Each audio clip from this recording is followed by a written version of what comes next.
Aujourd'hui, première partie de la visite chez Louis-Philippe, copropriétaire de la ferme Semences Nouveaux Paysans. Il va nous faire la visite de ses champs, nous expliquer des histoires de semences telles que le melon de Montréal, ainsi que les défis liés à la production de semences. Une personne inspirante, généreuse de son temps et un lieu absolument magnifique. Vous pouvez trouver toute sa production sur son site internet. Bonne écoute. Aujourd'hui, on est chez Semencier Nouveaux Paysans avec Louis-Philippe. Semences. Semences Nouveaux Paysans. Semences Nouveaux Paysans. Bienvenue, okay. Léandre. Salut. Fait que là, tu vas nous faire une petite visite. Si tu veux commencer par expliquer, dans le fond, tu sais, comment tu es arrivé ici un peu, puis pourquoi tu t'es plus lancé dans les semences? Bien, ça a commencé en 2013. Dans le fond, Ruxandra et moi, ma femme, on a commencé le projet à Saint-Norbert. On avait acheté une petite terre de 7 acres. Okay. On avait une vieille maison qu'on a toute refait. On avait tout nivelé le terrain pour commencer notre projet-là. Finalement, on a découvert qu'il y avait un voisin qui vendait son petit coin à Saint-Cuthbert, dans un coin, une terre beaucoup plus grande, plus appropriée pour l'agriculture. Plus de potentiel. Plus de potentiel. Fait qu'on est allé voir ça, puis on a dit OK, on achète. Fait en 2016, on a acheté ici, à Saint-Cuthbert. Okay. Fait qu'on a une terre de 20 acres, un tiers cultivable, 2 tiers emboisés. Puis à partir de 2017, on a commencé les travaux pour s'installer. Au début, dans le fond, c'était une bergerie, un bâtiment en tôle avec sur la terre battue. Puis on a commencé les travaux pour aménager l'intérieur, refaire l'extérieur, que ce soit plus esthétique. Après ça, on a fait bulldozer le champ parce que c'est une grosse terre argileuse. Ouais, t'es super argileux. Super argileux. Donc l'eau ne pénétrait pas dans le sol facilement. Puis il y avait des baissières où l'eau s'accumulait. Ouais.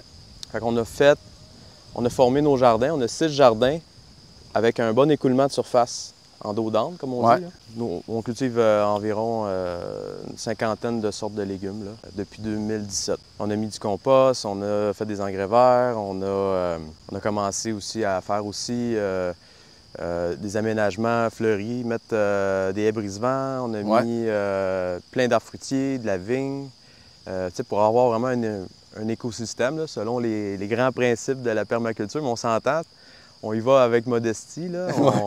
On y va tranquillement. On regarde ce qui marche, puis on essaie d'intégrer, mais vraiment en toute modestie, là, on prétend pas qu'on fait de la permaculture, mais on essaie d'intégrer le plus possible d'éléments. Bien, plus les éléments écosystémiques. Exact. Fait que, le lac, puis aussi on va voir tantôt, mais tous les fossés, on les a recreusés pour que l'eau reste en permanence. Ah, pour qu'elle ne parte pas directement dans un cours d'eau. C'est ça. Pour que les sédiments puissent se reposer, puis...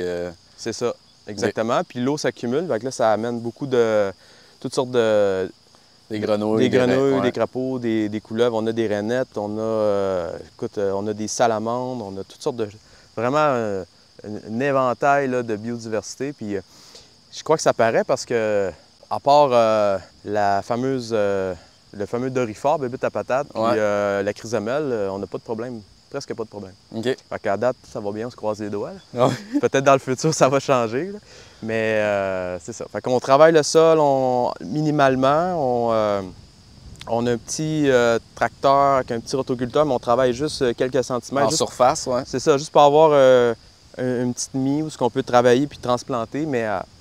on ne fait pas d'autres travaux de sol que ça. Puis dans le fond, c'est ça, on y va une année en culture, une année en engrais verts, une année en culture. Fait que ça permet de briser le cycle des maladies. En tout cas, on essaie.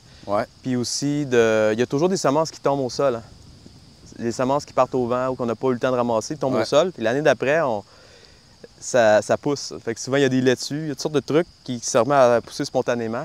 Fait qu'en faisant une rotation avec les engrais verts, on se débarrasse de ça. C'est bien important parce quand on est semencier, il faut qu'on respecte les distances d'isolement et le nombre d'individus aussi de chaque variété.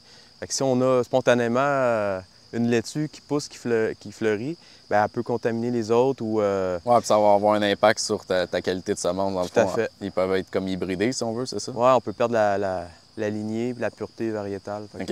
C'est ça. On essaie de mettre les choses de notre bord de cette manière-là. Puis aussi, on vise une approche un peu le moins interventionniste. On travaille fort au début de saison, on fait nos jardins, on désherbe. Puis à un moment donné, On laisse les légumes aller, on les laisse s'exprimer, puis on les laisse, tu sais, s'il y a de la sécheresse, on n'arrose pas nécessairement. Tu sais, on les laisse un petit peu travailler, faire leurs racines. S'il y a trop d'eau, tu vois que, comme cette année, c'est une année où il y a beaucoup trop d'eau. Ouais. Ben, tu vois que c'est difficile. On les voit, ils travaillent fort, tout ça. Puis c'est un peu ça qu'on veut, qu'on recherche. Tu sais, les semences à pollinisation libre, c'est des semences issues souvent des paysans d'autrefois ou des jardiniers qui ont juste adoré ces variétés-là, qu'ils ont adoptées. Puis souvent, ça se perd parce que grand-maman Dinelle, elle décède, puis les enfants ne prennent pas le relais. Ou, tu sais, il y a tout le temps un grand-père ou une grand-mère qui avait une variété fétiche. Là. Fait que nous, ben, c'est ça. Fait que quand les semenciers, souvent, vous échangez des semences, puis c'est ça. Pour pérenniser, dans le fond. Exactement. Puis on les voit, bien, ils sont quand même sont bien adaptés au climat du Québec. Tu vois que c'est comme la tomate Savignac a été cultivée par le frère Savignac, puis aussi par Yves Gagnon, les jardins du Grand Portage, puis il a fait un bon travail, puis en sélectionnant année après année, on voit que c'est une tomate qui est vraiment plus adaptée, là, comparativement. Tu sais, elle est hâtive quand même. Pour une grosse tomate, c'est surprenant. Puis on regarde d'autres variétés, des fois qu'on trouve intéressantes, qu'on essaie, de d'autres semenciers, du Vermont ou ailleurs dans le Canada, puis c'est plus long, il y a un champignon qui l'attaque, tu dis « Ah, les autres, ils l'ont pas, elle l'a, c'est bizarre. » Fait que, tu sais, il y a toutes sortes de trucs qu'on comprend pas encore, qui est dans notre environnement, tu sais, des spores, des champignons, tout ça, qui peut influencer. Ouais, c'est ça. Positivement ou négativement. Oui, on voit là, la vigueur. Surtout, ça joue sur la vigueur, là, tu vois une différence. Puis la beauté des semences à pollinisation libre, c'est que tout le monde peut les cultiver puis peut les conserver parce que les traits restent de parents à l'enfant, si on peut dire. Les traits restent, c'est assez uniforme aussi. Contrairement à des hybrides F1.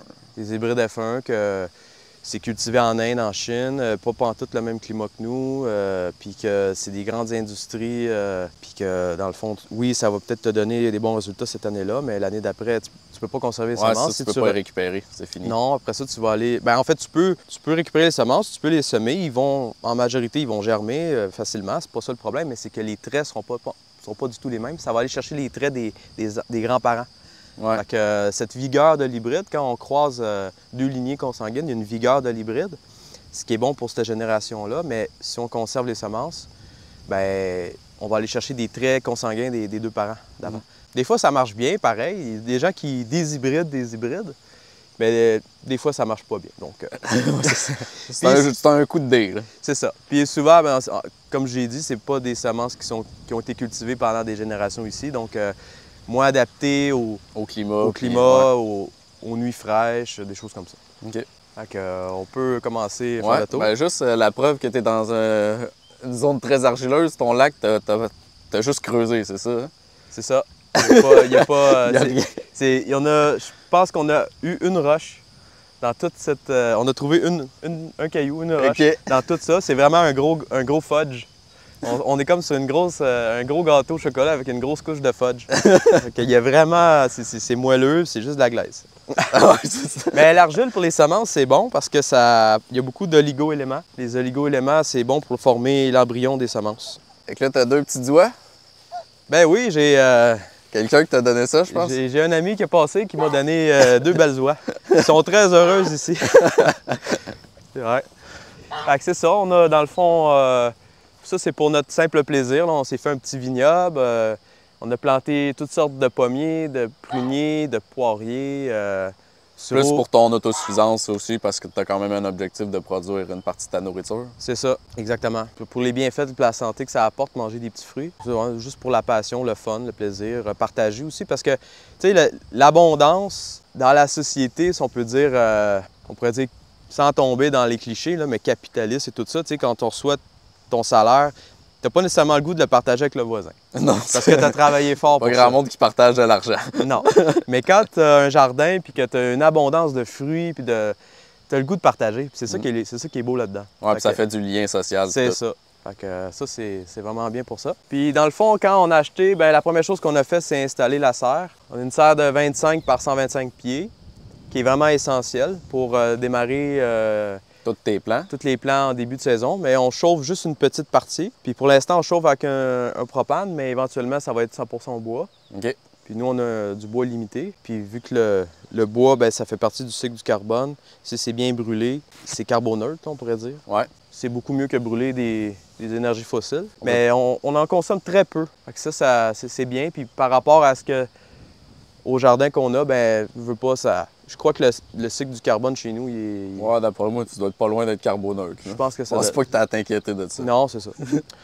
Fait que, donc c'est ça. Fait qu'on peut aller voir dans le fond les jardins. Donc c'est ça. Ici, on a le petit verger 1. On a un verger 2 au fond. OK. Puis c'est un peu comme une zone tampon là, pour la biodiversité. Fait qu'on tond juste une à deux fois au début de la saison. Puis après ça, on laisse aller les fleurs sauvages. OK. Chaque année, on fait ça. Puis ce qui est beau là-dedans, c'est dans une parcelle, on dit que c'est juste du gazon. On se dit comment ça, il y a autant de semences, de fleurs, de sauvages spontanés qui vivent parce que c'est surprenant, mais les semences de mauvaises herbes, si on peut dire, ça peut vivre 100 ans dans le sol. Ouais, c'est ça. Il y a une grosse banque de semences dans le sol. Fait que, il y a toujours une succession de fleurs. Quand une fleur finit, il y en a une autre qui apparaît. C'est vraiment... Là, ce que j'essaie de faire aussi, c'est contrôler un peu le panais sauvage parce qu'il a tendance à être un peu dominant. Là. OK. Fait que je vais contrôler le panais sauvage, mais après ça, tu sais, Le panais sauvage, c'est-tu... ce qu'on voit en jaune, là, c'est non. Ouais, ça en est, là? Ouais, Ça en est, ça. OK. Ouais. Mais tu sais, il y a toute l'asclépiade, je la laisse, la verge d'or, le trèfle, il y a toutes sortes d'autres aussi. Puis ici, ben, tu as de l'argousier, comme on peut voir, puis même au fond là-bas. Ouais, j'ai des argousiers, c'est des fixateurs d'azote. Fait que quand tu plantes un argousier à côté d'un arbre fruitier, ben c'est dans le fond, il va fabriquer de l'engrais pour l'autre, son compagnon d'à côté. Ouais. Il prend l'azote il le prend dans l'air puis il le restitue dans le sol. C'est ça, comme les légumineuses. Tout ce qui est dans la famille des légumineuses ont cette faculté-là avec les champignons rhizobium. Là. Puis, dans le fond, c'est ça. Donc, on a planté des pommiers, toutes sortes de petits fruits, sirop, cassis. Tu sais, c'est vraiment comme... Tu sais, c'est vraiment extensif. Là. Tu sais, on a planté, mais on s'en occupe presque pas. OK. Puis, on a paillé avec du bon paillis. Ouais, juste autour. Juste autour, là, pour leur donner de la fertilité, puis pour l'eau, pour garder l'eau. Puis on est chanceux. On a un émondeur là, qui vient... on lui donne une petite compensation, mais... Il vient assez régulièrement livrer là, des voyages de BRF, là, de bois raméal fragmenté. Ouais. Puis ça, dans le fond, c'est des branches qui sont 5 cm et moins, là, passées au broyeur. Puis ça, c'est super bon pour le sol. Puis c'est pas mal ça avec quoi qu'on... Ton entretien ici. Qu'on le gros de ton entretien. C'est ça, c'est ça. Fait que ça, c'était, dans le fond, ça, c'est le jardin 1. Au milieu, on a le jardin 2. Puis au fond, on a le jardin 3. Puis si tu regardes de ce côté-là, on va y aller tantôt, c'est jardin 4. Puis l'autre côté du lac, on a jardin 5 et 6. OK. Puis on fait une rotation comme ça. Fait qu'ici, ben, il y avait un engrais vert de pois, avoine, sarrasin. C'était ça d'eau. Ouais. On a broyé, on l'a laissé se décomposer, on n'a pas rotoculté. Puis on a semé du trèfle incarnat. Le trèfle incarnat, c'est un trèfle qui va mourir avec l'hiver. OK. Fait qu'il est encore en train de s'installer. C'est un peu long, mais je suis pas mal confiant là, que d'ici un mois, on va avoir un beau tapis vert là, de trèfle incarnat. De temps en temps aussi, on sème du radis daikon. Le radis daikon, lui, il va faire une grande racine. Il va aller perforer la croûte. Si des fois, certains ils ont une certaine terre agricole là, qu'on achète. Ouais, ils ont comme une semelle de labour. Une semelle de labour. Fait que ça permet de perforer la semelle de labour. Il va absorber toutes sortes de bons nutriments. Puis quand lui aussi, il va mourir avec l'hiver. Au printemps, tu vois, il reste juste un trou. Okay. Il est complètement dissous parce que c'est comme à 98 % de l'eau. Il est dissous complètement. Puis tout ce qui est absorbé, il va le restituer. Puis ça permet aussi aux vers de terre de bien circuler en profondeur puis de faire entre les différentes strates, si on veut. C'est ça. Le meilleur travailleur du sol, c'est le ver de terre, là. Ouais. Puis les racines des plantes. Les racines des plantes ce qu'ils vont faire, c'est qu'ils vont amener des exudats racinaires, là. C'est des échanges, dans le fond, avec les micro-organismes du sol. Puis ce que ça fait, c'est que ça l'amène, ils appellent ça du mélange à biscuits, là. C'est protéines, sucre, d'autres trucs, des vitamines, des choses comme ça. C'est vraiment, le secret, c'est la rotation des engrais verts, selon moi, pour avoir une fertilité sans avoir à dépenser. Parce que, tu sais, on peut mettre bien du compost. Ouais, ben c'est que tu as tout le temps un gros intrant, si on veut. Ben oui. Puis il faut l'étendre, le compost. C'est des passages de machinerie. Mm-hmm. Puis ça, toi, tu sèmes à la volée? Oui, à la volée. Okay. Souvent à la volée. Tout simplement avec un petit semoir. Oui, comme pour le gazon. Pour le gazon. En banlieue. Oui. Puis moi, je me promène 1 hectare 1 hectare de semence. Fait que c'est sûr que là, c'est pas super bon, impressionnant, là, mais c'est en devenir, là. C'est ça. Regarde, en toute modestie, là, puis on voit le sol. Dans le fond, ce qu'on a fait, c'est que la première année, on a mis, pour démarrer la machine, comme on dit, là, on a mis du compost à grandeur. Fait que ça a été un coût assez important, là, mais... Un coup de départ important, coup de départ important pour donner un bon boost, là. Mais après ça, on s'est dit, on va y aller avec d'autres techniques pour notre fertilité, là. Puis c'est ça, on a un beau sol, là, c'est vrai. Là, c'est sûr qu'il n'y a plus beaucoup. Ouais. C'est très argileux, mais on a quand même 6 ou 7 de matière organique, là, c'est comme super bon. Puis on vise 10 et plus. Puis, tu fais des analyses de sol? J'en ai fait un l'année passée. OK. Puis on était dans le tapis, là, dans toutes les... Tout était à côté, en haut de la barre, là. Ouais. Puis, tu sais, les analyses de sol, c'est comme une photographie du moment. Ouais, c'est ça. Puis aussi, tu sais, il faudrait faire une analyse microbienne, microbiologique. Ouais. Puis c'est vraiment là qu'on pourrait voir. Parce que c'est les micro-organismes qui rendent accessibles les nutriments dans le sol. Si tu n'as pas de vie dans ton sol, les nutriments... Ouais, ils arriveront pas les plantes n'arriveront pas à aller le chercher. Non. C'est vraiment, il faut qu'il y ait les micro-organismes, la vie du sol qui permet de digérer ce qu'il y a dans le sol pour l'amener aux plantes. Fait que c'est vraiment important d'avoir un sol vivant. Fait que là, on voit les agrégats, puis c'est vraiment du beau sol. Vraiment super content.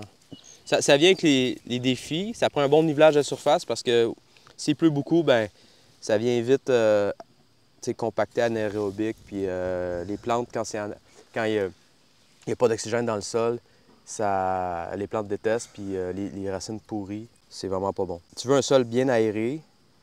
Puis je pense que c'est l'agronome Louis Robert, il disait il n'y a pas de carence de nutriments dans les sols du Québec, il y a une carence d'oxygène. OK. C'est vraiment apporter de l'air dans le sol pour avoir un bon microbiome aérobique. Fait que c'est ça. Puis c'est les racines qui permettent ça. C'est pas le labo.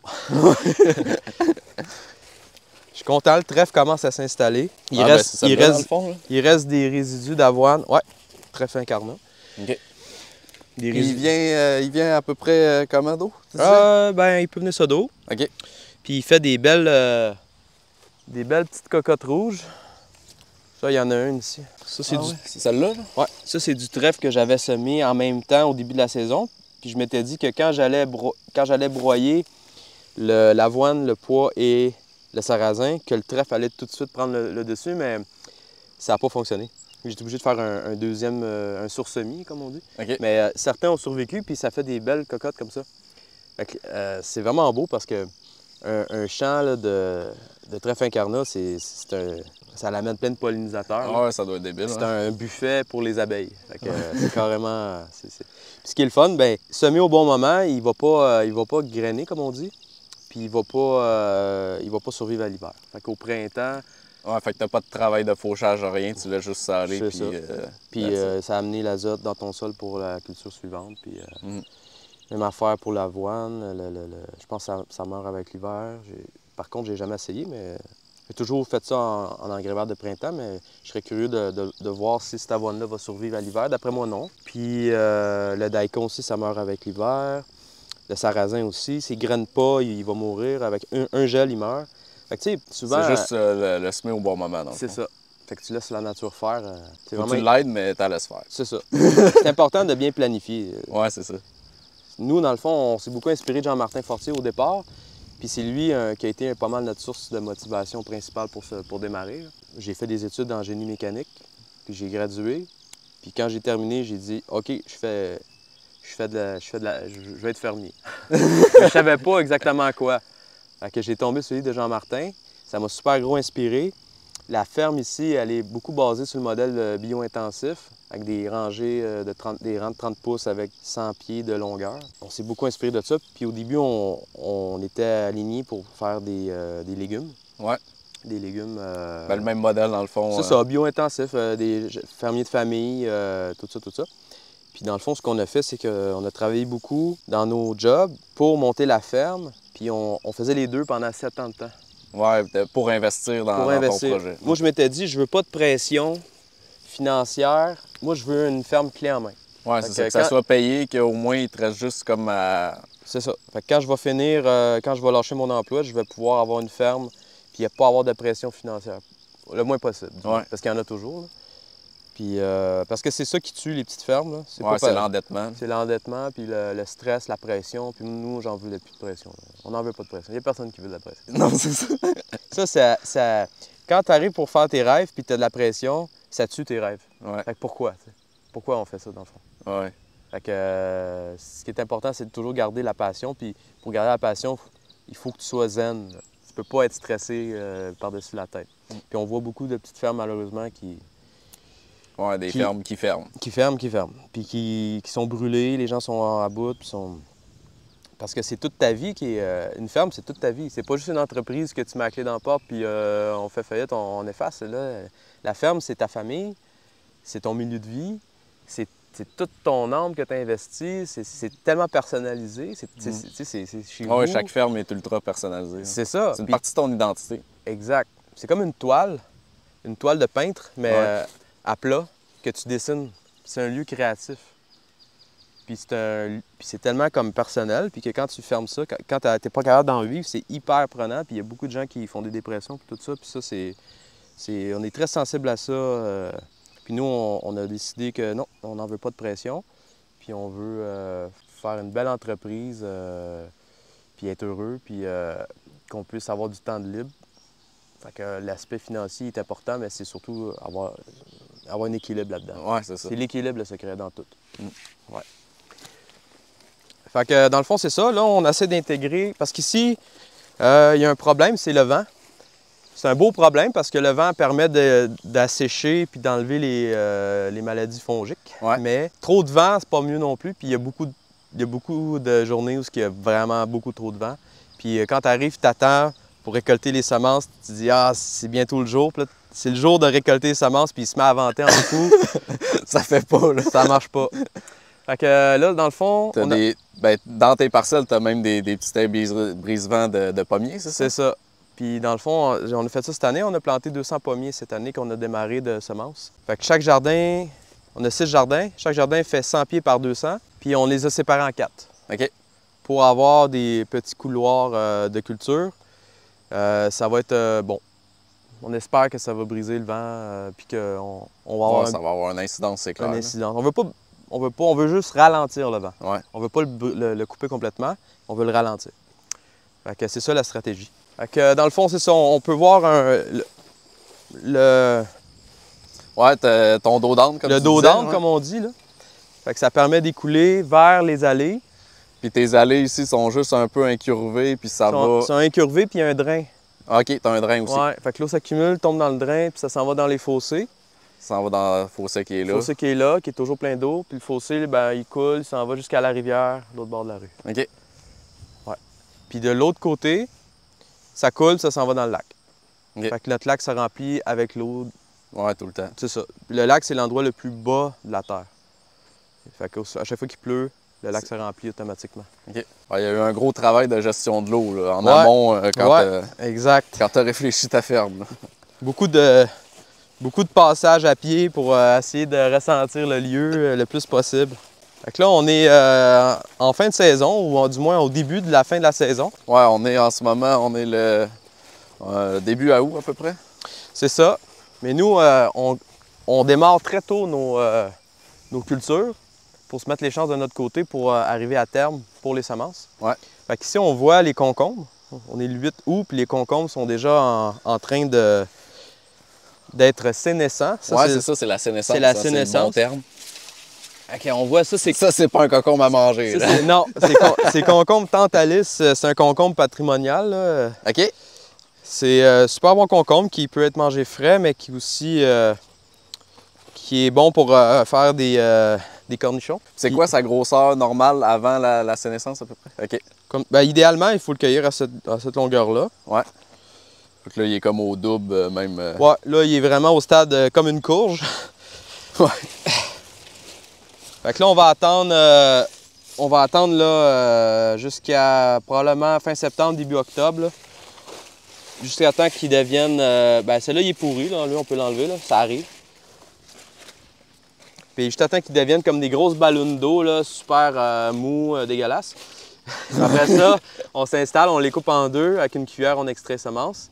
Puis là, le jus avec les semences, on le fait fermenter 24 à 48 heures. Les semences, ils ont une espèce d'enveloppe gélatineuse. Ouais, un peu comme les tomates. Comme les tomates. Ouais. C'est un anti-germinatif. Ça protège les semences. Puis ça, il faut se débarrasser de ça. Fait qu'en faisant fermenter, ben, la petite enveloppe gélatineuse se détache. Puis tous les résidus flottent, puis les semences coulent au fond. Okay. Puis les semences qui sont vides flottent aussi. Fait que la nature est bien faite. C'est vraiment bien fait. Puis même chose pour les tomates. On fait fermenter 2 à 3 jours les tomates. Encore une fois, tout ce qui est pulpe flotte, puis toutes les semences tombent au fond, puis les mauvaises semences flottent. Fait que c'est vraiment, la nature est bien faite. Fait qu'on peut aller voir, on a eu beaucoup de flétrissements bactériens cette année. Il y a certaines variétés qu'on essaie, là, comme ça, c'est une variété de courge maxima. Celle-là? Ouais. Tu vois, là, celle-là, on ne prendra pas les semences. Ouais, ben c'est ça, tu fais tout le temps ta sélection, tu prends les plus beaux. C'est puis... ça. Mais tu sais, on voit ici, là, les plants, les plants ici ont été beaucoup plus vigoureux, dû probablement, je crois, à un meilleur un drainage du sol au centre là, des parcelles. OK. Mais tu sais, on voit là que sont très belles. Puis tu vois, il y a de la diversité génétique, là. C'est pas une lignée. C'est la première année qu'on l'a fait, celle-là. Fait qu'on teste. Mais on a bien hâte d'y goûter, on a bien hâte de comparer avec les autres des années antérieures. C'est une courge amérindienne, la Buffalo Creek. Celle-là, elle va commencer à devenir plus orange plus tard, probablement. Ouais. Ou pas. On verra. Ça, c'est du flétrissement bactérien. Puis ça, c'est dû à quoi, toute la pluie qu'on a eue? La chrysomèle. Elle est là, la fameuse chrysomèle. Là. La petite crise. Ouais, elle transmet une maladie qui est le flétrissement bactérien. Okay. Fait que le plant devient tout mou puis il meurt. Ouais. Ben, il y a des variétés qui sont très résistantes, d'autres non. Puis aussi, j'ai remarqué que si le plant il est vraiment bien chouchouté, là, vraiment avec bon engrais, bonne eau, tout ça, tu lui laisses la chance de se développer avec un filet. Tu mets une toile pour le protéger. Ouais. Une fois qu'il est bien développé, tu peux enlever la toile. Même s'il y a la chrysomèle, il va quand même être capable de résister. Il va être capable de combattre. Ouais. Mais ça joue aussi, les variétés jouent pour beaucoup aussi. Ouais, c'est un peu le même principe que l'humain, dans le sens qu'un humain, s'il est stressé, il va être plus prompt à attraper des maladies. C'est exactement ça. Puis peut-être on peut juste en parler, dans le fond. Tu es sur une bâche tissée. Ouais. Ta méthode de culture pour... Ouais, pour les... c'est ça, dans le fond, tout ce qui est rampant, là, tout ce que je cultive au sol puis que je veux plus de chaleur parce que ça garde aussi l'humidité. Ouais. Fait que 3 avantages, ça permet de lutter contre les mauvaises herbes. Ça empêche aussi d'être en contact direct avec le sol, fait que ça peut faire un peu de la pourriture. OK. Ça augmente la chaleur. Ouais. Puis ça garde l'humidité. Donc c'est vraiment... Puis ça dure assez longtemps. Je suis pas... Il n'y a personne qui aime le plastique, là, mais quand on est juste toute seule ou 2 personnes... Non, c'est ça, pour grand terrain que t'as. C'est essentiel, malheureusement. Ouais, c'est ça. T'sais, pour à la maison, OK, pour... Ouais, c'est ça. D'une manière entrepreneuriale, c'est beaucoup plus difficile. C'est ça. Puis on voit, il y a quelques petits mauvais herbes que je dois arracher, mais j'ai rien fait. Depuis l'implantation, au début juin, j'ai rien fait ici. Rien. C'est un bon rapport temps... Ouais, c'est un bon investissement. C'est ça. Ça, c'est les vergers 2. On va commencer à planter d'autres trucs. Mais tu sais, on voit, il y a plein de fleurs sauvages. Ça bourdonne là-dedans. Il y a plein d'abeilles, il y a plein de bourdons, toutes sortes de pollinisateurs. Ah ouais, c'est important d'avoir des zones comme ça. Fait que, ça, c'est une année catastrophique pour le blé. Ouais, mais l'année passée, c'était vraiment beau. Ouais. Puis aussi, le semis à la volée du blé, je le ferai plus. Je vais faire un semis avec un semoir. OK. J'en ai un semoir antique, je vais l'utiliser. Puis dans le fond, c'est des blés... Ça, c'est mon projet personnel là, que j'essaie de ramener. C'est des blés des années 1800. OK. Ça n'a pas été une bonne année du tout. D'habitude, ils sont sodo. Ouais, c'était vraiment beau l'année passée, je me souviens. Mais tu sais, à chaque 3 jours, c'était le déluge. Puis les mauvaises herbes ont surcompétitionné. Fait que ça va être tout un gros défi de récolter ça. Mais j'ai une autre parcelle qui a le mieux réussi. Mais donc c'est ça, c'est un mélange de 20 variétés des années 1800, début 1900. C'est des blés qui sont qui n'ont pas besoin d'engrais pour pousser. Ils ont un système racinaire qui est 3-4 fois plus développé que les petits blés hybrides modernes qui sont juste 30 cm de haut. C'est des blés vraiment pour les paysans. C'est des blés aussi panifiables. Panifiable, ça veut dire quoi? Pour faire du pain. OK. Moi, c'est surtout ça. Je veux faire du pain. Oui, parce que c'est un projet de four à pain aussi. Oui, puis, exactement. Puis, dans le fond, c'est ça. C'est des blés qui ont beaucoup de diversité génétique. Comme je l'ai dit, il y a 20 variétés, mais à l'intérieur même d'une variété, on appelle ça des variétés population. OK. Fait que c'est une variété, il y a déjà un ensemble de sous-variétés à l'intérieur. Si on met 20 variétés ensemble, ça fait une explosion de diversité. Puis c'est surtout, tu sais, on s'entend au Canada, les blés, c'est surtout dans l'ouest parce que c'est plus sec. Puis les blés aiment ça. Sec, les sols plats, à perte de vue. C'est ça. Mais ici, c'est très humide. Puis c'est pas tous les blés qui aiment ça. Fait en mélangeant les 20 variétés, ben ce qui va émerger de ça, c'est les blés qui sont les plus adaptés à notre climat au Québec. Ouais. Là-dedans, il y a le blé Huron, ça était un ancien blé qui était cultivé au Québec avant. Il y a le Red Fife, l'Adoga, il y a des blés mauves là-dedans. Il y a toutes sortes de blés. Il y a des blés qui sont barbus. Les barbus, puis ça, c'en est un qui ne l'est pas. Ça, c'est un blé qui n'est pas barbu. Il y a un peu de rouille dedans. Tu sais, c'est vraiment une année, pas une belle année pour le blé, mais c'est pas grave. On va y arriver quand même. Ouais, ben ça permet de faire encore mieux ta sélection rendu là. C'est ça. Fait que là, on est en fin de saison, on désherbe presque plus. Là. On va juste limiter. Ouais, parce que la plante est déjà établie, puis c'est ça. Les fruits sont déjà là de toute façon. C'est ça. Fait que, tu sais, il y a encore, l'aubergine se fait manger par la dorifort. Ouais. Mais à ce stade-ci, ça m'inquiète pas du tout. Fait que là, ce qu'on va faire à ce stade-ci, on va enlever tous les autres fruits. Ceux qui n'arriveront pas à ses naissances? À terme, ouais. On va les enlever. Puis on va garder juste 2 fruits. Puis après ça, je vais passer avec un broyeur, puis je vais couper les têtes. OK. Puis ça va envoyer l'énergie dans les fruits qui sont déjà là. Puis ça va donner un petit stress à la plante. Puis ça va lui dire reproduction, reproduction, reproduction. T'es en danger, reproduis-toi. Fait qu'elle va envoyer son énergie dans les semences. Puis à la fin de la saison, on va récolter les grosses aubergines toutes molles, toutes dégueulasses, mais on va les laisser en plus de ça dans la serre pendant un mois de temps, au soleil, pour qu'ils mûrissent encore plus, que les semences absorbent le plus possible l'énergie qui est accumulée dans la chair. Puis qu'après ça, ben là, on va extraire les semences. C'est tout un art, les semences. On pense que c'est facile, mais il y a tout un art derrière. Beaucoup d'étapes à savoir. Puis, c'est moins dur pendant la saison de culture. Pas comme les maraîchers qu'il faut qu'ils soient à point, au marché, il faut récolter, il faut avoir une chambre ça froide. prend des beaux légumes, ça prend des beaux légumes, il faut que la météo soit de ton bord. Nous, même si c'est une grêle, puis que mes plants sont affectés, les tomates sont mangées par une petite souris ou un grêlon, les semences dedans sont encore bonnes. Fait que ça, c'est quand même... Il faut qu'ils arrivent à terme, puis même ça. plus. Là, ouais. C'est ça. Fait que le défi, quand tu es semencier, c'est la mise en marché. Je dirais, cultiver, c'est le 1/4 peut-être, ou le 1/3 maximum du défi. Ouais. Le 2/3, c'est la mise en marché. C'est de se faire connaître. Te faire connaître, donner le goût aux gens aussi de jardiner puis d'être plus autonome. C'est tout ça un peu notre mission, c'est que les gens découvrent la beauté puis la liberté que tu as à cultiver tes propres choses, tes propres légumes. Puis avec les bonnes techniques, c'est facile. On peut vraiment se casser la tête puis dépenser une fortune au début de la saison. Oubliez ça, là. Il y a moyen avec des bonnes techniques de base, là, faire des beaux jardins, avoir une belle abondance, bien manger, puis en choisissant aussi des bonnes variétés, évidemment. Ouais. Adaptées. Fait que c'est ça. On va continuer, on peut aller de ce côté-là. Ça, c'est le haricot Saint-Sacrement. Saint-Sacrement, c'est un bon nom, ça? Ouais. C'est... On va en manger un. Vas-y. Il est peut-être un peu mûr, là.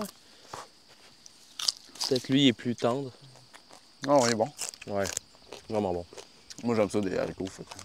C'est très bon. Ouais, ça a déjà été plus productif. Des fois, c'était ça d'eau. On va le feuillage, il n'est pas là. Ouais, il n'arrête pas de pleuvoir. Il pleut. Non, c'est pas une année Fait pour que le c'est pas, maraîchage, de toute façon. Fait que les laitues, ici, on voit des laitues. Ça s'appelle la Alkindus. C'est une superbe laitue. Tu peux voir les 2 couleurs. Ah, ben oui. Ouais, c'est une belle laitue. Ouais, superbe laitue, super bonne. Fait que là, elle va commencer à faire sa hampe florale. Ouais. Puis quand elle va commencer à faire sa hampe florale, nous, on va passer, on va enlever les feuilles du bas. OK. Parce que les limaces viennent se faufiler puis ils viennent manger. Ah, ils viennent grimper, quoi. Puis ils mangent puis ça fait pourrir la tige. OK. Fait qu'on va enlever les feuilles du bas. On va laisser la hampe florale faire sa job, comme on dit. Puis on va récolter les semences fin août, début septembre. OK. Ici, on a la gourgane petite du lac. C'est la gourgane, dans le fond, la fameuse soupe aux gourganes du Québec. C'est vraiment une variété... c'est vraiment les premiers colons français, quand ils sont venus s'installer, ils cultivaient ça. La gourgane, c'est avec le kale, c'est vraiment des légumes hyper rustiques. Là. Ça peut tolérer du gel. C'est spécial, la gourgane, quand on regarde la cosse. Je ne sais pas si on va la voir parce qu'elle n'est pas mûre, là. Mais la gourgane, on dirait qu'elle a un manteau. Ah, on ne le verra pas. Mais elle a quand c'est prêt, elle a un manteau duveteux qui protège les semences à l'intérieur. C'est vraiment comme un manteau d'hiver. Puis ça, la gourgane, on peut planter ça très très tôt en saison. Puis pour le semencier, ben, c'est de loin la culture la moins rentable. Mais pour le Comment ça, la moins rentable? Parce que... Ah, ben parce que, mettons, une semence va peut-être donner 10 semences. Ah, OK, ouais. Ton ratio n'est pas comparativement, mettons, à une laitue. Ou une tomate ou une laitue, ouais, c'est ça, exact. Mais c'est très important de faire le travail pour conserver les variétés ancestrales. Ça, c'est super, super important. Fait que ça, on le cultive, on va essayer de multiplier de plus en plus. Puis le défi, ben, la gourgane, c'est qu'elle déteste la chaleur. OK. Puis là, maintenant, avec les changements climatiques, on a des étés de plus en plus chauds. Fait que c'est difficile. Ouais, on tombe de plus en plus dans les extrêmes. Ouais, exact. Fait que, c'est une culture de printemps, souvent. Puis au début de la saison, souvent, on a des 30 degrés en mai. Fait que la gourgane déteste ça. Ouais. Puis aussi, un autre truc qu'il faut surveiller pour la gourgane, c'est que ça déteste... quand c'est trop azoté, les pucerons viennent manger complètement la gourgane. OK. Et comme elle devient trop succulente pour les insectes. Fait qu'on est chanceux cette année. Ouais, parce qu'elle est belle. Cette année, on n'a pas eu trop de problèmes de pucerons. Fait qu'ici, on a des radis qui sont prêts à cueillir. Là. Justement, je vais les cueillir probablement en fin de journée. OK, pour la semence, là? Ouais. J'ai jamais vu ça en fleurs. Ouais, on appelle ça des siliques. Des siliques? Siliques, ouais. OK. Puis, dans le fond, là-dedans, il y a les semences. Il faut les laisser encore, là. Probablement que non, tu vois, c'est pas prêt. J'ai dit que j'allais cueillir, mais c'est pas vrai. Tu vas attendre? Ouais, je vais attendre. Ils sont pas prêts. Il faut que ça soit minimum 50 du plant, que les siliques soient sèches. OK. Là, je peux les rentrer dans ma serre. Puis là, on les laisse dans la serre pendant peut-être 3 semaines. Puis après ça, on va extraire les semences. Ici, on a la tomate téton de Vénus. Téton de Vénus? Ouais. Nice. Il y en a une qui était mûre il y a quelques jours. Là. Tu l'as mangée? Roxandra l'a mangée, puis elle était super bonne. Fait que ça, c'est cool. Puis c'est la première année qu'on l'a fait celle-là. C'est toujours une surprise, hein, qu'on découvre une variété. Là. On se demande si elle va être à la hauteur. Des fois, on la cultive, puis elle est pas... elle est décevante. Elle est décevante, ouais. c'est ça. En goût, en vigueur, en résistance. On l'a cultivé, mais on ne garde pas les semences. Fait que ici, c'est mieux. C'est la deuxième parcelle de blé. C'est la même sorte de blé que tantôt. Ça semble avoir mieux été ici. Fait que pour récolter, c'est cette semaine probablement. Ça risque d'être une grosse semaine. Puis dans le fond, je vais récolter ça à la débroussailleuse. Puis je vais faire un adapteur au bout de la débroussailleuse. Pour que ça les tienne. Ouais, j'ai déjà vu des vidéos. Ils appellent ça une gerbe de blé. Fait que c'est comme un bouquet. Ouais. Ça va faire des petits bouquets. Puis je vais voir s'ils sont assez secs. Je vais les passer dans la batteuse stationnaire. On va la voir tantôt. Ouais. J'espère que ça va être assez sec pour ça. Sinon, il va falloir que je rentre le tout dans la serre. On va voir. Oh ouais. Mémé de Beauce? Oui, Mémé de Beauce, dans le fond, quand je disais extensif, c'est ça, tu sais, on plante les tomates, on les laisse s'exprimer. C'est pas du tout la manière idéale d'avoir du rendement. Oui, mais c'est pas la méthode qui est pour faire de la culture, pour manger. C'est ça. En étant au sol, ben c'est sûr que même avec un pays de plastique qui coupe un peu l'humidité, ben c'est sûr que c'est plus prompt à avoir des maladies fongiques. Mais c'est pas grave dans notre cas parce qu'on veut que le plant, justement, combatte ça. Ouais. Puis certains plants qui passent pas au travers de ça, ben on ramasse pas les semences. Oui, c'est ça. Donc ça fait un genre de filtre. Dans le fond, on fait travailler un peu là, toute la génétique, si on C'est veut. ça. On fertilise au départ. Là, on met une poignée d'actisol seulement au départ, puis après ça, on laisse aller la nature. Puis ici, c'est la Mémé de Beauce. C'est une autre variété patrimoniale. Ça fait des tomates énormes. Là. Ah ouais, ça peut atteindre 2 livres. Elle n'est même pas prête encore, là. On en voit une autre ici. Ouais. Ça fait des belles tomates. Ah oui. Puis il n'y a pas de pourriture apicale, là. Le dessous il n'est pas noir. Ça, c'est souvent c'est un manque, à part cela, elle a été mangée. Un manque de calcium ou une mauvaise circulation du calcium par un arrosage irrégulier. Mais quand le plant il est bien développé, qu'il y a des bonnes racines, tu vois, le feuillage il est parfait. Ouais, il y a une belle couleur. Ouais. Il est vigoureux. Tu vois, ça, c'est très bon. Là. On va garder semence de ça. Très peu là, de maladies. Franchement, là. Une belle variété. Ça paraît que ça a été cultivé au Québec pendant longtemps. Puis elle vient de Beauce, j'imagine. Adapté climat froid. C'est ça, il aurait retrouvé, selon la légende, dans une vieille maison, dans une vieille boîte, là, des restes de semences, puis il y aurait eu même pas une ou deux semences qui auraient germé de ça. OK. Fait que c'est vraiment une rescapée. Je trouve ça, c'est des... Ouais, c'est des belles histoires. C'est des belles histoires. Les histoires de semences, c'est tout le temps des belles histoires. Ouais. On va aller voir le melon de Montréal. Ça, c'est un projet qu'on fait cette année. Ça aussi, c'est un rescapé. C'est, dans le fond... Lui, c'est un mélange Oka, puis... Non. Non? Non, c'est le Oka qui a eu du melon de Montréal oui, et le melon banana. OK, ouais. Ouais, si ma mémoire est bonne, sans dire de niaiserie, c'est ça. Ouais, non, je pense que c'est là, ouais. On va aller voir ça. Dans le fond, c'est un projet spécial qu'on fait cette année. Dans le fond, le problème avec le melon de Montréal, c'est que lui aussi, en étant rescapé, très peu de semences ont germé. De ces semences qui ont germé, il y a eu une multiplication.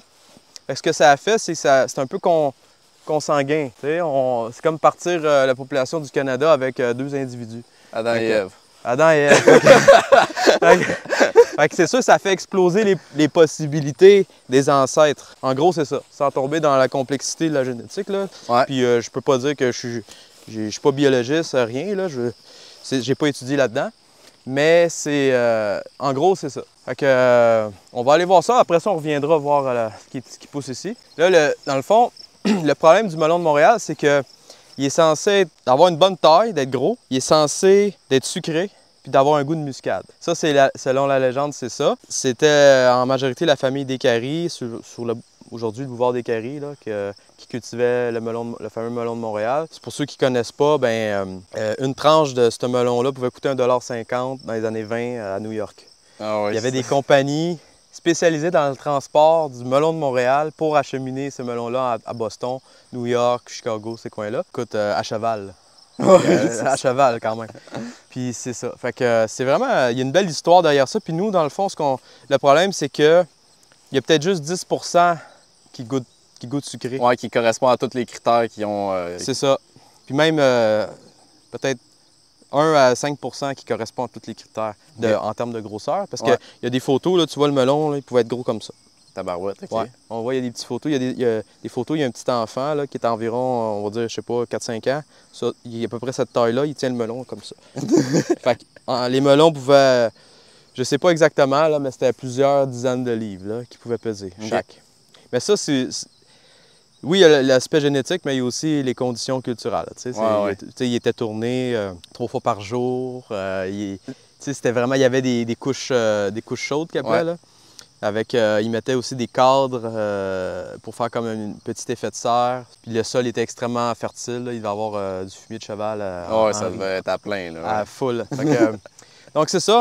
L'objectif, c'est de cultiver. On a pris des semences. On a fait 650 plants de melons de Montréal. On en a planté 450-500. Puis là, on fait exploser les possibilités. On va faire une grosse sélection. On va peut-être garder 10 % de ces 10 %-là. Parce qu'on en a fait beaucoup, on est capable d'avoir quand même un bon bagage génétique, une bonne diversité. C'est pour ça là, qu'on en a fait beaucoup. Fait que là, on est le 8... On est quelle date? Je sais pas. Tu parles pas à bonne personne. Je suis déjà bon si je te dis le mois. On est début août. Début août, ouais. On n'est pas le 8, on doit être comme le 5, genre. Ah oui, c'est vrai. Fait que là, ça commence. Là. On en voit, déjà, c'est une bonne taille. Là. Ils font déjà 6 pouces de diamètre, puis ça, c'est pas le plus gros. On peut se promener. Tu vois, lui, il est déjà il est plus gros. Tu vois, il y a un petit défaut ici. Espérons que ça va pas pourrir. Il va se rendre à terme. Ouais. Puis pour un plant, ça donne environ combien de melons? Sais-tu à peu près? Il peut faire plus qu'un melon, mais nous, on essaie de limiter à un melon. OK. On veut vraiment mettre... Pour que l'énergie soit toute concentrée. OK. L'énergie soit toute concentrée, puis pour permettre vraiment voir jusqu'où il peut se rendre en termes de grosseur. Tu vois, ici, il y en a un, là. Il est beau. Il s'en vient beau, là. Tu sais, on voit, il y a la bonne forme. Ouais. Il n'a pas encore développé son écorce mature. Fait que ça veut dire qu'il va encore grossir. OK. Peut-être qu'il va être gros comme ça, on ne sait pas. Puis là, à ce stade-ci de l'année, on voit qu'il commence à avoir là, de l'oïdium. Je crois que c'est ça, l'oïdium. La pourriture blanche, là. Ouais. Comme tous les curcubites, ils pognent tout ça à cause des rosées, les nuits froides. OK. Fait que là, je pulvérise là, un truc de Yves Gagnon qui m'a donné, c'est une concentration de 10 à 20 de lait dans de l'eau. OK. Fait que tu mets du lait dans de l'eau, tu pulvérises, puis ça retarde le processus là, de pourrissement des feuilles. On veut garder des belles feuilles en santé pour avoir plus de photosynthèse puis envoyer ça dans les fruits. Ouais. Puis là, tu vas faire une dégustation. Vous allez faire une dégustation aussi de ça. C'est ça. Ouais. On a un projet avec Bernard Lavallée, le nutritionniste urbain, Ouais. pour faire la promotion de ce melon-là. Puis on s'entend, on va pas le ramener en un an. Là. Non, c'est un travail de longue haleine. De longue haleine, là, mais cette année, on donne une bonne go là, pour vraiment essayer de le ramener le plus possible. Puis on verra ce que ça donne, mais à date, c'est bien. Très content malgré toute la saison de pluie extrême, de vent, de grêle. On est content, ça va bien. Ouais. Ouf. Puis aussi, dans le fond, ça, je peux en parler, on fait un petit projet de croisement entre deux poivrons. Ouais. Le poivron King of the North, puis le poivron Doe-Hill. Le King of the North, c'est un gros poivron rouge standard, là, Ouais. qui est hâtif, qui tolère bien nos climats nordiques. Puis le Doe-Hill, c'est un petit poivron orangé à chair épaisse qui est très sucré, très hâtif. Puis nous, ce qu'on veut faire, c'est on veut faire un croisement entre les deux, puis on va l'appeler le King of the Hill. Puis on veut faire un gros poivron sucré hâtif. OK. Fait que c'est un gros poivron rouge. Ouais. Excuse, orange. Orange, ouais. C'est ça. Fait que tu vas faire toute ta sélection. Ça, c'est ton projet vraiment personnel. Ouais, ouais. Ça, ça va prendre minimum 6-7 ans. Puis là, dans le fond, Myriam Sanson, là, notre partenaire avec qui on fait affaire, ouais. Elle a produit des semences pour nous aussi. Elle a pollinisé au pinceau, avec un petit pinceau. Ah ouais? Ouais, puis elle a mélangé le pollen des deux fleurs, des deux plants. Puis là, ce qu'il faut faire, c'est une explosion des possibilités. Ouais, pour faire ta sélection. Pour faire ma sélection. Fait que là, on a beaucoup de King of the North pur, on a beaucoup de Doe-Hill pur. Mais sur les 350 plants, on espère qu'il y en ait au moins 10, 20, 30 peut-être que le croisement a réussi. OK. Puis de ce croisement-là, ben là, c'est de le cultiver année après année, puis de mélanger. Ouais, puis tout le temps sélectionner. Puis de stabiliser les traits. OK. Parce que l'année prochaine, cette année, ça leur a donné, mettons, on va dire un King of the Hill, si on peut dire. Ouais. Mais l'année prochaine, si on regarde les semences, ouais. ça va aller chercher les traits des grands-parents. Ça, c'est pas une lignée stable. Ouais. Fait que ton but après, ça va être de la stabiliser. Stabiliser. L'autre truc qu'on fait, c'est que dans le mélange d'eau et de lait, on a mis des algues liquides. Bien, dans le fond, c'est pour coloniser un peu en bactéries, si on veut, le feuillage, c'est ça? Pas en bactéries. Ben, parce que si ça avait été des bactéries, genre, on aurait fait un thé de compost. OK. Là, c'est vraiment pour donner un traitement choc sur la surface. Je pense que ça alcalinise le feuillage. Puis OK. ou ça acidifie. Non, je pense que ça alcalinise à cause de la vitamine D, je crois, qu'il y a dans le lait. Ça se peut, ouais. Ou le calcium. Non, c'est le calcium. OK. Puis ça tue les champignons. OK, ça agit directement. Ouais, parce que les champignons n'aiment pas les changements brusques de pH. OK. En gros, c'est ça la technique derrière ça. Puis ça fait ses preuves depuis longtemps, donc puis moi, c'est la première fois que je l'essaie, donc je suis vraiment curieux de voir. Puis les algues liquides, dans le fond, c'est pour amener des oligo-éléments, puis potassium aussi. Puis ça aide à faire des fruits, puis pallier aux micro-carences qu'il peut avoir. Parce qu'à ce stade-ci, on le voit, le feuillage il est beaucoup moins vert foncé. Ouais. Là, les melons commencent à absorber là, toute l'énergie qu'il y a dans le plant, dans les tiges et les feuilles.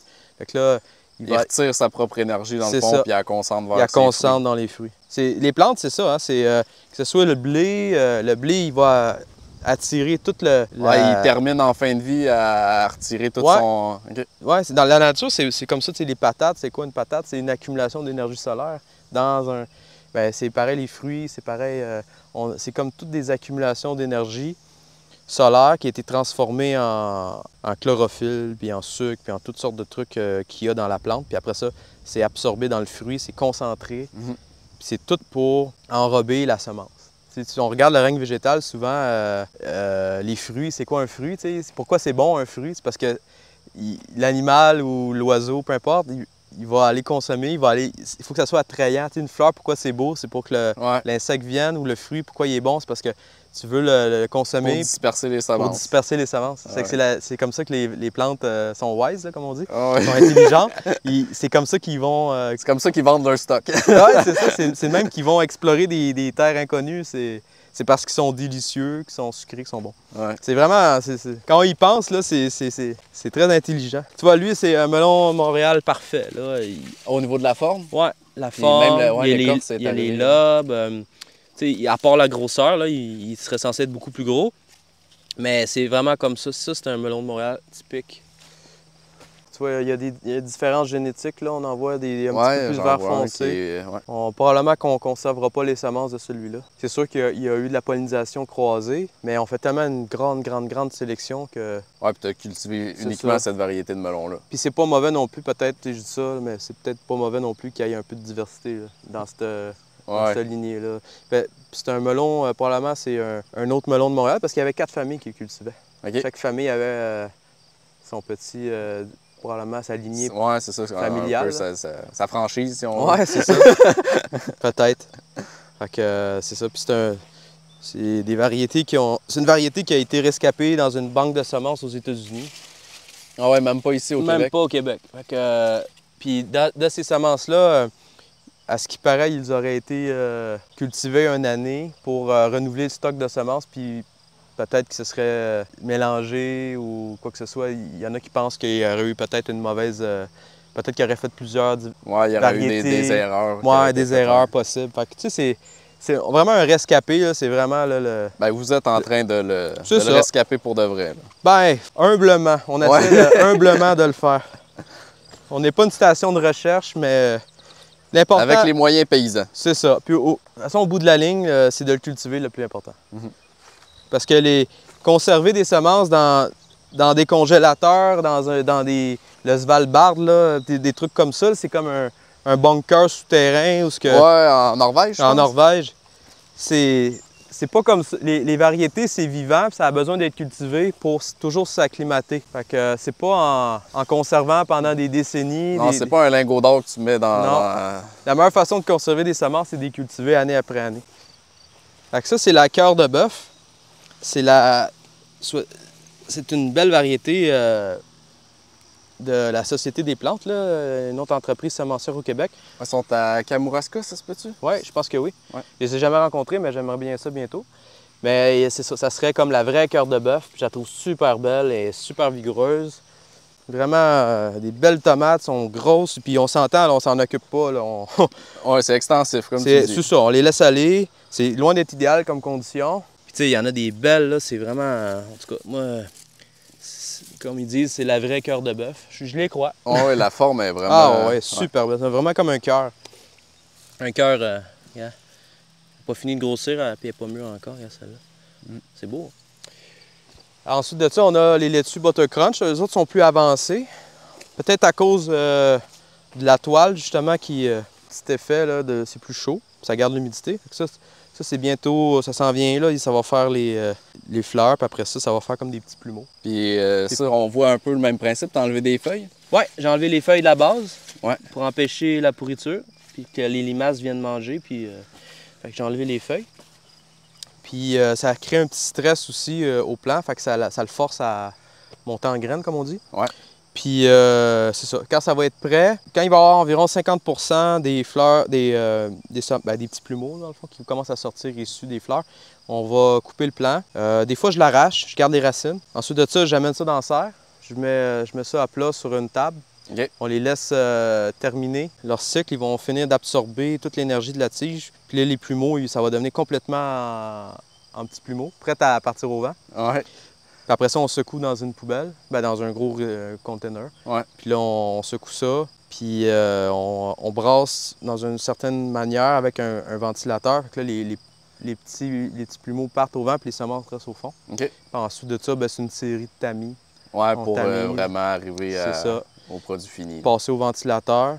Ce qui est léger part au vent, les bonnes semences vont tomber dans le bac en bas. C'est vraiment ça la technique. Ensuite, on a un haricot grand-maman Dinelle, c'est un haricot grimpant qui fait des belles semences mauves. Puis ça s'en vient là, c'est en train de se former. tranquillement pas vite. Un haricot grimpant qui peut être... j'ai hâte d'y goûter. Je crois qu'on peut les manger frais. Puis c'est surtout pour la consommation sec. OK. Ouais. C'est un haricot écossais pour faire des mets cuits. Ouais, une belle vigueur, là, franchement. Ouais, ils sont vraiment beaux. Pousse bien.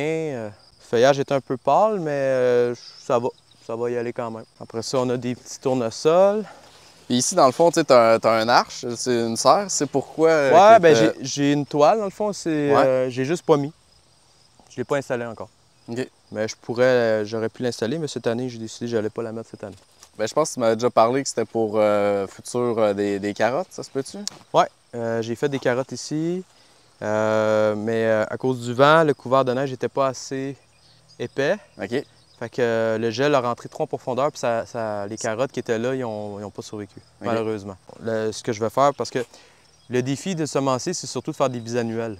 Ouais, c'est des ça. bisannuels, mettons que les légumes racines, souvent c'est des bisannuels. Mettons betterave, carottes, Parce que dans le fond, il faut qu'ils restent dans le sol la première année, ils vont croître. Ouais. Ils vont faire la carotte, exemple. On prend l'exemple de la carotte. Après ça, il faut la rentrer dans le caveau, passer l'hiver dans un climat qui n'est pas trop froid, mettons 2-3 degrés. Puis l'année d'après, tu replantes la carotte. La carotte, au lieu d'avoir une racine pivot comme on connaît, là, elle va se mettre à faire plein de racines. OK. Puis il va y avoir une lampe florale qui va pousser, puis ça va faire des belles petites fleurs blanches. Puis après ça, bien, ça va former leur semence. C'est une bisannuelle, un cycle de 2 ans. Parce qu'il n'y a quasiment pas de semencier au Québec qui fait de la carotte. Très dur, parce qu'il y a la carotte sauvage qui peut contaminer. Ouais. Puis aussi qu'au moment où c'est le temps de faire les fleurs puis les semences, c'est souvent la fin de la saison. C'est très humide, des fortes pluies, puis ça fait pourrir ou les semences peuvent tomber ou tout ça. Fait que la saison est limite. Notre saison est limite pour faire des semences de carottes. Fait que c'est pour ça la toile, ça permettrait d'avoir une meilleure récolte. Fait que c'est ça la stratégie. Ça, c'est quoi, ça? Tournesol. Tournesol, oui. Variété amérindienne, Arikara. Arikara? Oui. On verra bien si ça se rend, mais ça commence, ça. On est au début août, fait que je suis pas mal confiant que ça va se rendre. Ici, on a un petit projet spécial. Dans le fond, c'est dans le but d'être autonome en engrais. Au lieu d'acheter... Ouais, en engrais vert? Non, en engrais. En engrais, OK. Oui, parce qu'au début de la saison, les légumes qui ont besoin de beaucoup d'énergie, les tomates, toutes les solanacées et les curcubitacées, tout ce qui est courge, concombre, tout ce qui est tomates, poivrons, aubergines, ça a besoin quand même beaucoup d'énergie, d'engrais. Fait qu'on utilise l'engrais pour tomates actisol, mais c'est des coûts, puis ça reste quand même issu de l'élevage industriel intensif. Du poulet, Du poulet, fait que c'est moins dans nos valeurs. Fait que là, dans le fond, ce qu'on peut faire, c'est on peut faire notre propre engrais avec la consoude. On cultive la consoude en grande quantité. Ça, c'est la première année qu'on l'a implantée, fait qu'on la laisse se développer puis prendre de la force. Mais l'année prochaine, 4 fois dans la saison, on va couper. Parce que c'est vivace, la consoude. Oui, c'est vivace. Ça va durer longtemps. Puis en plus de ça, ça se multiplie végétativement par les racines. Ça va se multiplier, ça va devenir des talles de consoude, ça va se toucher, même ça va s'étaler, puis éventuellement... probablement, ça va être un tapis de consoude au complet. Oui, c'est ça. Il n'y aura plus de ligne. C'est ça. Donc, c'est ça. La consoude, elle a une racine bien profonde. Elle pompe les minéraux en profondeur. Ça les accumule dans ses feuilles. C'est un bioaccumulateur, là, sans tomber dans la chimie, des choses comme ça compliquées que je connais pas. Mais c'est vraiment... Tu sais, la nature, dans le fond, aussi, c'est des accumulations dans les feuilles. Puis la consoude, bien... probablement que c'est plein d'hormones ou c'est plein aussi d'éléments azote, phosphore, potassium, calcium, magnésium, etc. Il y a une ribambelle d'éléments. 300 et plus éléments que les plantes ont besoin, si ce n'est pas des milliers, qu'on ne connaît peut-être pas. Donc, c'est ça. Fait la technique, c'est qu'on coupe, on ramasse les feuilles, on met ça dans des barils, on ne met pas d'eau, on laisse juste les feuilles. OK. On met une planche, puis on met une pesée. Pour que ça écrase. Ça l'écrase les feuilles. Fait que quand c'est dans l'intérieur du baril avec le temps et la chaleur, avec le poids, ça va compresser. Puis issu de ça, au fond, il va se former un genre de sirop, un sirop foncé. Ouais. Puis ça, c'est un engrais qu'on peut utiliser, c'est un engrais qu'on peut diluer 1 pour 50. Dans l'eau? Dans l'eau. OK. Puis on récolte ce liquide-là, on met ça dans un pot maçon, puis ça peut se conserver 2-3 ans. OK, quand même. Ouais. Fait qu'après ça, on mélange ça dans l'eau, puis on arrose les plantes avec ça. Puis ça aide beaucoup à la croissance, puis c'est renouvelable, ça coûte rien. Le végétal nourrit le végétal. Ouais, c'est ça. Je crois que c'est... Ouais, c'est ça. Je crois, en tout cas, je crois beaucoup en ce projet-là. On va voir. Ça fait des belles fleurs aussi. Oui, puis c'est une variété les semences sont stériles, soi-disant. OK. Fait que, parce que la consoude, c'est très envahissant. Ouais. Mais celle-là, les semences sont... Fait qu'elle se reproduit juste de manière végétative. C'est ça. En théorie, c'est... En théorie, ouais. En théorie. Puis les fleurs, ça attire plein de bourdons puis d'abeilles. Puis c'est vraiment... C'est beau de voir ça aller. Puis aussi, pour faire les extraits là, de plantes, on peut utiliser plein d'autres plantes. Pas juste la consoude. Ouais. Il y a l'ortie qui est bien connue. On a la verge d'or au stade vert, là. Ouais. Pas quand il est en fleurs, mais au stade vert. La verge d'or, c'est riche en toutes sortes de trucs. Azote, phosphore, potassium, magnésium, etc. On peut utiliser le pissenlit avec la racine. Mhm. On peut même utiliser de la coupe de gazon. On peut juste couper l'herbe, ramasser ça dans un sac, puis laisser ça. Puis ça apporte aussi toutes sortes de bons nutriments, de la chlorophylle, toutes sortes de bons trucs. Puis on peut faire un concentré. Puis le concentré, la raison qu'on fait ça, c'est que contrairement au purin, le purin, c'est on aurait rajouté de l'eau, puis on aurait brassé. Mhm. Le purin, ça sent vraiment mauvais. Ouais, ça le dit dans le mot. C'est épouvantable. C'est vraiment... Puis... C'est pas agréable à faire. Ben, c'est surtout à étendre en grande quantité. Ouais. Fait que là, tu sais, quelque chose qui sent vraiment mauvais à grande quantité, ça prend tes vêtements au complet, faut que tu les jettes. Ou... Fait qu'on trouvait cette technique-là plus... Plus approprié pour Ouais, nous, c'est ça. Puis c'est plus commode pour conserver. T'sais, on peut produire, même si on ne l'utilise pas au complet, le purin, lui, il faut l'utiliser. Ouais. Tu peux pas le garder, le purin, c'est ça. Pas trop, hein. C'est plus difficile parce que ça veut pas, ça prend des volumes. Ouais. Parce que c'est quand même une grande quantité d'eau. Ouais, parce que là, tu conserves bien avec ton sirop. C'est un sirop, fait que c'est vraiment un concentré. Fait que ça prend pas de place à conserver. Fait que je suis même pas obligé, peut-être que je peux en faire juste une année sur deux, tu sais, peut-être. On verra. Cool.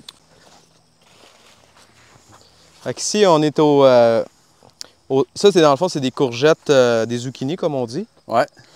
Mais tu sais, c'est sûrement arrivé à bien des gens d'oublier un plant de courgettes. Ouais, il devient gros comme un bat de baseball. C'est ça. Mais nous, c'est ça qu'on veut. Ouais. Fait qu'on on a cueilli beaucoup de courgettes, on en a mangé, on les a goûtées, étaient toutes super bonnes. Puis là, on a dit, OK, c'est bon, on va garder les semences. Fait que ce qu'on fait, c'est qu'on garde...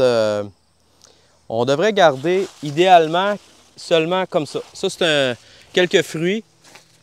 Ça, c'est idéal. Le plant, il va envoyer beaucoup d'énergie là-dedans. Ouais. Celui-là, il y en a deux, c'est parfait. Tu vois, celui-là, c'est moins bon. Parce qu'il y en a des plus petits, ouais. Ouais, ça, en temps normal, il faut les enlever. On enlève ça, on enlève ça. Tu vas en garder comme 3, 4, non 2. 2, 3. 2, 3, c'est assez. Puis là, ça va envoyer l'énergie. Ça va vraiment... Puis après ça, une fois que la saison est terminée, on va ramasser les courgettes, puis on va les rentrer dans la serre, puis on va les laisser encore un mois. OK. Pour vraiment qu'ils envoient l'énergie dans les semences. Parce que quand on rouvre, des fois, il y a des semences qui sont pleines. Ici, ils sont ouverts trop tôt. Peut-être, je dis un chiffre comme ça, mais la moitié ne sont pas pleines. Okay. Les semences sont formées, mais sont vides. À l'intérieur. À l'intérieur. Ils vont flotter dans le fond après dans ton processus. C'est ça. Fait que là, on les laisse le plus longtemps possible. Les semences deviennent bien dodues, bien pactées d'énergie. Ouais. Puis après ça, là, ça va être le temps d'ouvrir et d'extraire les semences. Puis il était orange à la base, ça, là. C'est quoi la variété? Ouais. La variété, c'est, tenez-vous bien, Ananashi. Ananashi. Ananashi. On peut voir toutes les variétés sur ton site là, pour avoir les vrais noms. C'est ça. Celle-là, ça va être une nouveauté de cette année. C'est une variété à pollinisation libre que le paquet d'autres semenciers du Québec cultivent. Okay. Puis je me faisais beaucoup demander de la courgette jaune. Parce qu'à la base, elle est jaune, mais en vieillit, tu sais, comme quand elle mûrit, ouais, je la vois, là. Ah, c'est ça. On en voit, c'est une belle petite courgette. Peut-être une belle grosse couleuvre aussi qui vient de passer. Ah, ben il y a beaucoup de biodiversité. Ouais. Fait qu'on voit ça, c'est une taille, là... Ça, dans le fond, c'est pour la consommation. Ouais, ça, là, on tourne, puis ça, on cuisine. Ça, je vais t'y prendre, moi.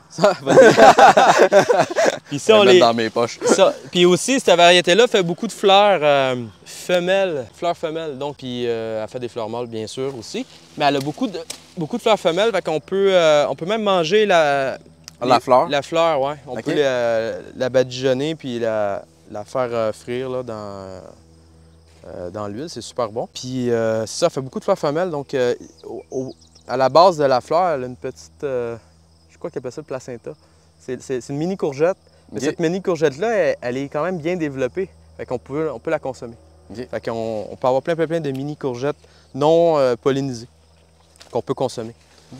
C'est une variété vraiment intéressante. Puis aussi, le plant, il n'est pas très gros.